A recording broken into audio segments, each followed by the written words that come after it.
everyone, welcome back. It's another episode of Research Works podcast. We're here in our conference series, EACD Galway, Ireland 2026. We've brought you a lot of episodes with a lot of different topics, and the topic we have today is one that I know very little about. So I have a lot of questions for my guest, who I spoke with not that long ago in a very different time zone. Jason Howard, welcome to the podcast live in person. I know. I hope you're not disappointed. Not at all. I'm so glad we actually get to meet. And, after we spoke last time, we had lots to talk about, and there was lots of other ideas. And then I see you've published more. My goodness, like, how do people keep up? Like, you just keep doing lots of work, publishing. I know. It's a journey. It's a journey. I do need to talk to you at a later date. I saw this after we had organised this one. You weren't presenting this one, but the SMA classification. I think I saw you doing that one. So very excited about that. Yes. And so we do need to talk about that. We'll talk about, that's a teaser. We'll talk about that at a later date, hey? But one of the pieces of work you're presenting at this conference is titled, bear with me, let me read it, Health-Related Quality of Life After Guided Growth Treatment for Hip Displacement in Young Children with Cerebral Palsy. Okay, so my first question is, what is guided growth treatment for hip displacement? Because we often know about the VDROs, we know about that from a hip management perspective, but guided growth? Tell us about that. Yeah, it's a new/old treatment. Guided growth is basically using a device that can tether the growth plate of the proximal femur to help direct the ball back into the socket. Right. And it happens by, you just do a small percutaneous day surgery type procedure where you use X-ray guidance to put a screw in across the growth plates and the sort of the inferior to the midline of the femur, femoral neck. And that actually tethers the growth, so it tilts the growth plate back towards the socket. Wow. And over time, that helps reduce the amount of hip displacement or migration of the ball out of the socket. So. Wow. So you say it's new/old. Why? If it's old, why haven't I heard more about it? And why is it new? Actually, I trained in Melbourne, right, in Australia, and we have that in common, Canadians and Australia. Yeah, we do, don't we? And now we're in Ireland. Here we go. And when I was there training at the Royal Children's Hospital, we had done some proximal femoral guided growth as sort of a follow-on to what was being done there for kids with idiopathic hip dysplasia, which Professor Ian Turode had started doing and written a bit about. Sure. And in those young patients with CP, with hips coming out of the joint, to do these VDROs, osteotomies, it's a big surgical procedure and has some risks associated. So it would be nice if we could use this minimally invasive, small little procedure to actually, gradually have these hips go back in the joint over time. Great. So we started doing that, and unfortunately we didn't see the results that we were looking for and kind of abandoned it quite early. So I said, okay, we tried it, didn't work. Sure.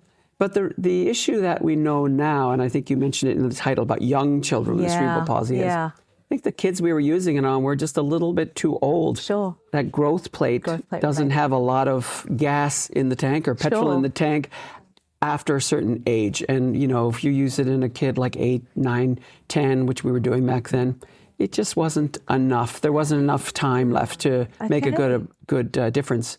So we looked at it again back in 2019, and thought, let's have another look at this, but look at it in some younger kids. And that was after some reports from Taiwan, actually, that showed some more decent results than I remembered having way back when. Okay. So then we kind of said, okay, we need something. Let's give it another go. Let's look at it systematically, and then we were much happier with the results. Although it's not a panacea, it's definitely become part of our armamentarium for the treatment of hip displacement in the young kids. In the young kids, and across the GMFCS levels still, or what? Yes, we have used it. Hip displacement is related to functional, ambulation, and so even in kids GMFCS level 2 or 3 who've had the hips, if they're coming out early and young, under age 6 years old. Sure. Then it can make a difference. The younger you are, the better, and that's what we've learned. Like kids who are 2 and 3, usually a higher severity of functional impairment. Yeah. And where their hips are likely to go. Yeah. Yeah, sure. So we get them early with hip surveillance, radiographic hip surveillance. Sure. And then we identify them and say, okay, this is a good one. We had some of our best success in that very young age group. Wow. So it's pretty exciting. Really exciting. Do you have, last we spoke, you were really clear and giving me some guidance, obviously 30%, 40%, and what they mean. Mm-hmm. Do you recall the migration percentages and what they changed to? Yes, I mean, that's one aspect of how, yes, our surveillance programs use the migration percentage. Yes. Or migration index, some people call it, which is basically a ratio of how much of the femoral head, the ball, is outside of the socket. Yes. And we know that once it gets to be about 30% uncovered, that's typically what we call a hip at risk. Yes. So over time, that hip often goes on to progressive displacement and dislocation in many cases. Mm-hmm. And we know the natural history of that type of hip is usually not that good with respect to arthritis and things. So more than 40% uncovered is a definite, okay, we've got to do something because there's no way this is coming back. Yeah. So that's what we've used in this study as our indication to do guided growth surgery in that young age group. Fascinating. Okay, so overall, things are looking pretty good. How were the results what you were hoping for them to be? Was there anything that surprised you? Are the results going to, change some practice methods? Where does this guide you to now? Because I know this research is going to lead to more things. Yes, I can tell. All of it does. Yeah, yeah. Thankfully, we don't have the answers. We get some, and that just makes more questions. That's right. Which keeps me interested. Yeah. What surprised me? Well, actually, the rationale for doing this study was really to help people understand that this technique is okay to be used in the younger age group, because a lot of centers were using it, but they didn't want to use it in that really young one. They weren't sure what it would do to the hip, because so much growth. So they would do it at 7 or 8 years of age or 9 years. But like I told you, it doesn't do a lot then. Sure. And this paper with the kids under age 6, it really just kind of showed them that, this is a safe procedure to do in very young kids. In fact, it's better indicated for them because in those young kids, you don't want to have to do these big osteotomies, these big surgeries, which you have a very high chance of having to do again. And it's a challenging procedure for families and challenging for the kids. Yeah. And we'd rather not do them at all. But even with guided growth, there's still a reasonable chance you'll need that. But at least we can use that procedure to get you to an older age. Yes. Where if you have to do that surgery, say at 8 or 9, the bigger osteotomies, then that'd be a one and done. And then, so there's multiple levels of success. So I guess what we learned, what surprised me was that how much better it was in the kids that are under age 4 versus those that are age 4 to 6. Interesting. I thought they were going to be kind of the same. Right.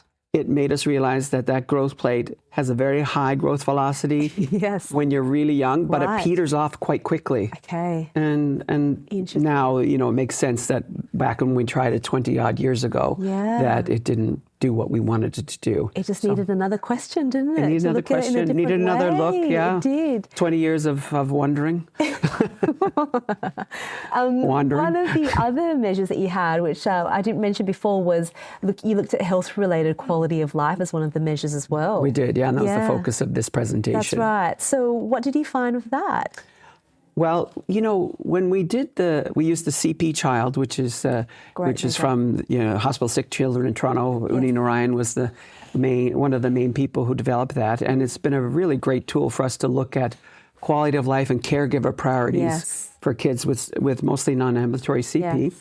And it has multiple domains, so we wanted to look at how guided growth affected these domains. To be honest, our hypothesis was that it wasn't really going to change it. Sure. Because we're treating the kids in a pre-symptomatic stage. Sure. Like anything in medicine, you want it to be preventative, detect early, and do your treatment so that you prevent the problem.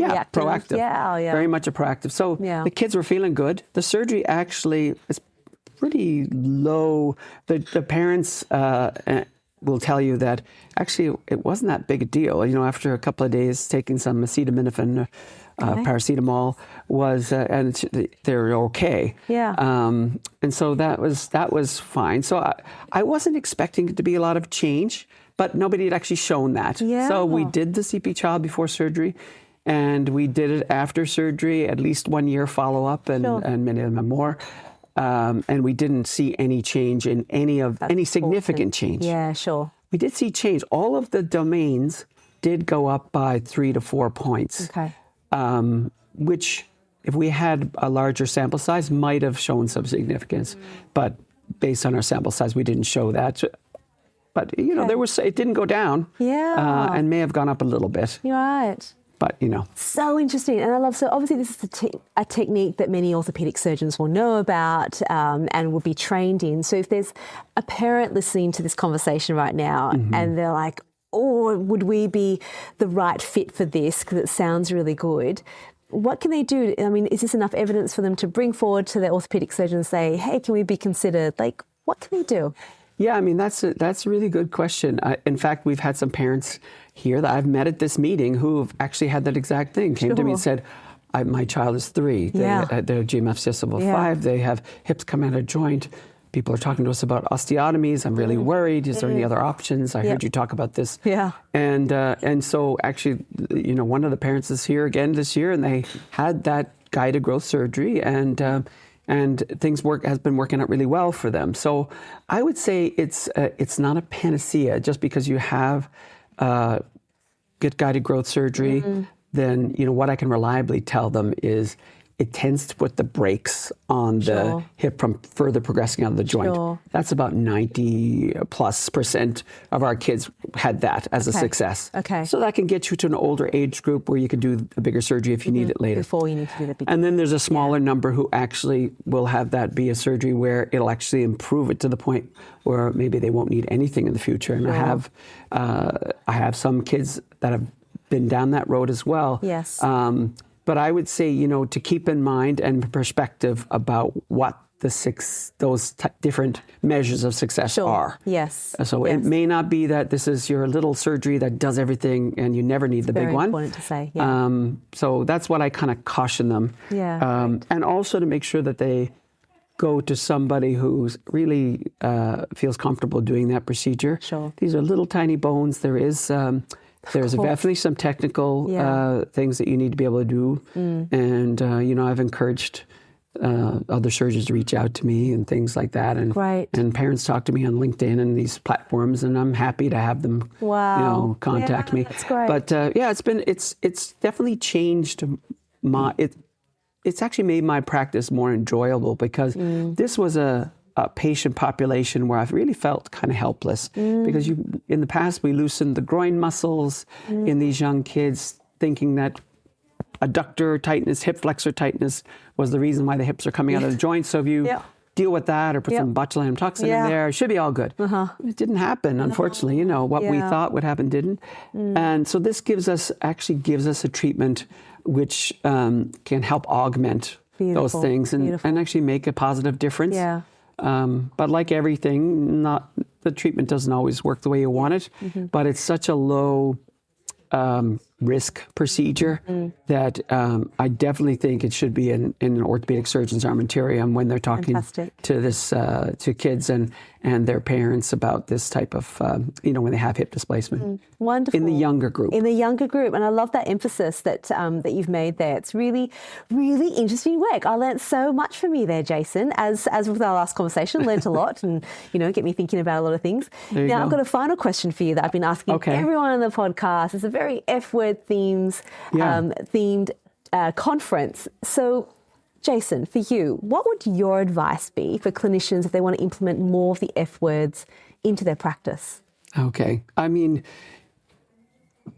the F words, I always have trouble remembering what all of them are, but I think it's a great thing. I think about, for me, with kids and with CP and their families, the first F word is family and understanding what their needs are and how this diagnosis affects the families in different ways. Sure. And there's different levels of, understanding about the diagnosis and what things, how how these sort of manifestations might affect them in life, like hip displacement, scoliosis, those sorts of things. Yeah. So I always keep the family at the center, and I think that's a very important F word. And then I think also about function, particularly future function, because we're treating them in the pre-symptomatic stage. Yeah. And I want to make sure that the things we do are safe. Wonderful. And have enough efficacy to warrant the risk-benefit balance. So this type of surgery has a very positive risk-benefit balance. Sure. You know, risks are low, benefits are quite reasonable. But so, yeah, function and family are the two F words that come to mind with this type of procedure. That's great. Thank you. Beautiful advice. Okay. Wonderful information. I loved all of that. To all of our listeners, I hope you enjoyed that as well. So much to think about and to have more knowledge around as well, and to help to inform our families about some of the results that are coming out and being presented here. So I hope you enjoyed it. I'll talk to you again really soon, because guess what? There's still more episodes to come. I'll talk to you all again soon. Bye.